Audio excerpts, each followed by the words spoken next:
in this transition, as of noon, I believe, officially, things like the nuclear football, the briefcase that contains the nuclear codes, automatically, control of that, authority over that automatically shifts to President Biden, though I believe former President Trump had a version of the football with him as he landed in Florida, so that he had it right up until a minute before noon, and then President Biden takes over authority effectively over the military. That's right, Donna. Per the Constitution, the transfer of power actually happens at noon. So even though President Biden took his oath of office about quarter to noon, he didn't officially become president until the clock struck 12. And you're right, they had actually prepared 2 nuclear footballs, given the fact that Trump and Biden would not be in proximity to each other today, to make sure that the continuity of power went right up to that moment. A little more trivia for folks wondering how the transfer of power happens as well behind the scenes.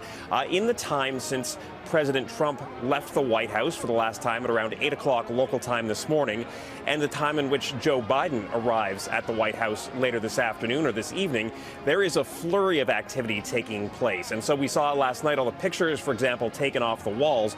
But in the unoccupied time in the White House, they're going through and they are deep cleaning, and deep cleaning beyond what they typically would because of the pandemic right now. So that effort is underway at this hour. There's an effort to move in the things used by staff and the incoming administration. They do things like replace the mattresses, reorient the furniture to the preferences of the incoming team. So those are some of the more practical measures that are taking place in these hours as well. And Twitter, can't talk about the presidency without talking about Twitter these days, handed over the POTUS, FLOTUS, VPOTUS accounts all over to the Biden administration here right at the stroke of noon. And they made sure to do so right at the stroke of noon in keeping with the language of the Constitution. So, Donna, really the levels of choreography that go on behind the scenes to ensure the smooth transition of power are remarkable, and they've grown bigger and bigger as the presidency has moved into things like the digital age of social media. Yeah, fascinating stuff. And Jackson, just so we're clear, the deep cleaning going on in the White House now will be done presumably in time for the Bidens to actually be there, sleep there, which is now their new home.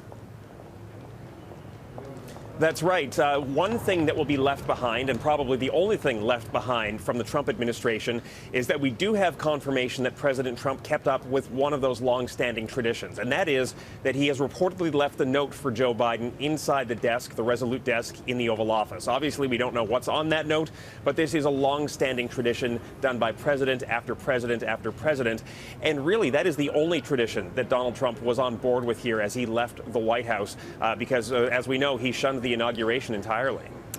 Well, that is fascinating, isn't it? I wondered if there would be a note. I know those are deeply personal and very touching, usually, and valuable for the person who is moving into the office, moving into the White House. It'll be fascinating to see if President Biden releases the contents of that note.